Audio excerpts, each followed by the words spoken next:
2003-2012 წლებში მოქმედი რეჟიმისა და პოლიტიკური თანამდებობის პირების საქმიანობა. პარლამენტში დროებითი საგამოძიებო კომისია შეიქმნა, ოპოზიცია თანამშრომლობას არ აპირებს, თუმცა მმართველ გუნდში განმარტავენ, რომ უარი ამ შემთხვევაში ევროპული პრაქტიკითაც დანაშაულად განიხილება, ხოლო რა მნიშვნელობა აქვს ნაციონალური მოძრაობის მხილებას, ეს პრემიერმა კიდევ ერთხელ განმარტა. ყველაფერს ელოდება მოსახლეობის ის უდიდესი ნაწილი, რომელმაც კიდევ ერთხელ გვანდო ამ ქვეყნის სადავეები.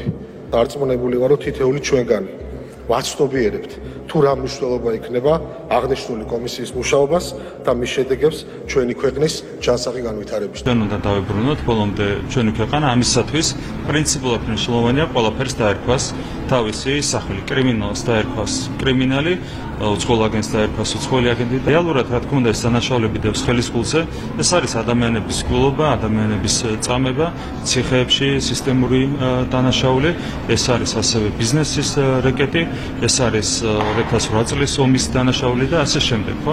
ეს ყველაფერი მართალია დევს ხელისგულზე, მაგრამ ყველაფერს კიდევ ერთხელ ჭირდება ჩაღრმავება იმისათვის, რომ საზოგადოებას შევახსენოთ ყველაფერი და ყველაფერს დავარქვათ თავისი სახელი. ჩვენ ჭირდება ერთგვარი ნიურნბერგის პროცესი იმისათვის, რომ საქართველო აღარასდროს დაუბრუნდეს ბნელ წამალ შეიქმნა არის სრულიად გამოგონილი ამბავი, იმიტომ რომ მათ სჭირდებათ გააქტიურონ თემები, რომლებიც არ არის მნიშვნელოვანი ამ ქვეყანაში. არაფერ კომისიას მე არ ვცნობ, პარლამენტს არ ვცნობ და კომისია როგორ უნდა ვცნობ, პარლამენტს არ. მას შემდეგ რაც ქვეყანაში გამყარდა ბოლომდე სუვერენიტეტი, ბუნებრივია რომ ჩვენ დღის წესრიგში უპირველეს ყოვლისა გავაყენეთ საზოგადოების ის მოთხოვნა, რომელიც არაერთ გზის იყო სისტემატიურად გაჟღერებული 2012 წლიდან დღემდე.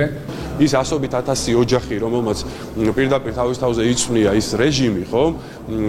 ჩვენ ვალდებულები ვართ მათ წინაშე. არსებობს სისხლის სამართლის კონკრეტული მუხლები 359, 351, 351, რომელიც ასევე ითვალისწინებს კომისიასთან არ თანამშრომლობის, არ თანამშრომლობის, მაგრამ არასწორი ინფორმაციის მიწოდების და ასე შემდეგ სისხლის სამართლებრივ პასუხისმგებლობას ამის პრაქტიკული მაგალითები ჩვენ ქვეყანაში არ არსებობს, მაგრამ არსებობს მათ შორის ევროპული პრაქტიკა, შემიძლია გაგახსენოთ.